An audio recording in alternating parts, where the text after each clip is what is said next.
Hey there, sumertanians. Here are 5 tips for winning every attack. Number 1. Don't be afraid to wait. It can be a tense moment looking at an open field and waiting for your opponent to attack.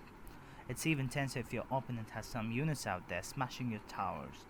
You might want to just rush your troops out to stem the bleeding or fill in the void, but that's not always the right decision.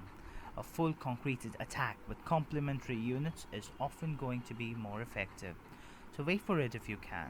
If you're in the middle of a fight that you're winning, however, you might just want to press it.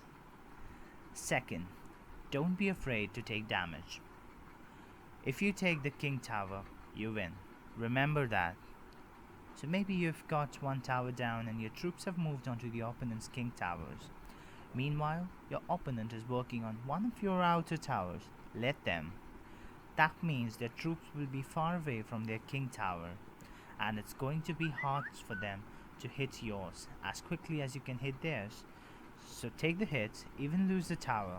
Eyes on the prize. Number 3. It's all about the elixir. Clash Royale is a kind of an RTS, and all RTSs are essential resource-based games. The resource in question here is the elixir, and you should be making a lot of your decisions based on that essential concept.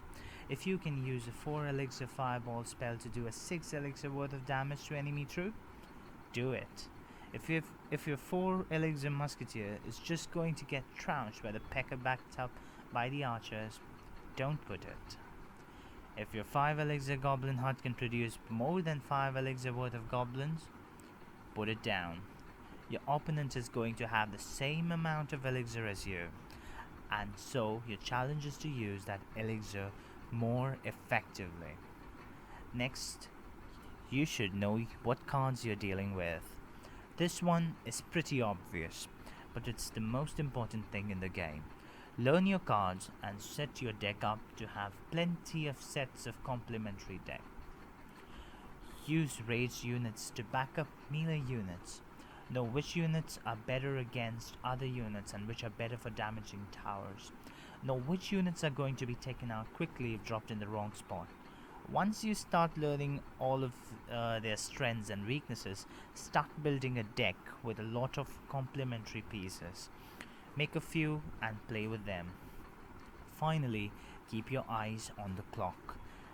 At the 60-second mark, elixir starts to fill twice as quickly, and things get a bit hectic.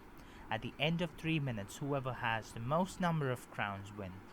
If the 2 players are tied, then the one who gets the next crown wins. Use all of this to your advantage. Say you're both working on the king tower, and when you see the end of the match approaching, you might want to make a sneak attack on one of the outer towers in order to snag an extra town before the end. There are all sorts of ways to pull out a win, and be aware of which one makes the most sense in any given moment. So that's all for the day, sumertanians. Keep clashing.